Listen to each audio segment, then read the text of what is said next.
اللہ جس کا چاہتا ہے رزق فراخ کر دیتا ہے اور جس کا چاہتا ہے تنگ کر دیتا ہے، اور کافر لوگ دنیا کی زندگی پر خوش ہو رہے ہیں،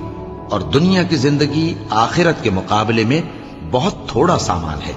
اور کافر کہتے ہیں کہ اس پیغمبر پر اس کے پروردگار کی طرف سے کوئی نشانی کیوں نازل نہیں ہوئی؟ کہہ دو کہ اللہ جسے چاہتا ہے گمراہ کرتا ہے، اور جو اس کی طرف رجوع ہوتا ہے اس کو اپنی طرف کا رستہ دکھاتا ہے، یعنی ان کو جو ایمان لاتے اور جن کے دل اللہ کی یاد سے آرام پاتے ہیں ان کو۔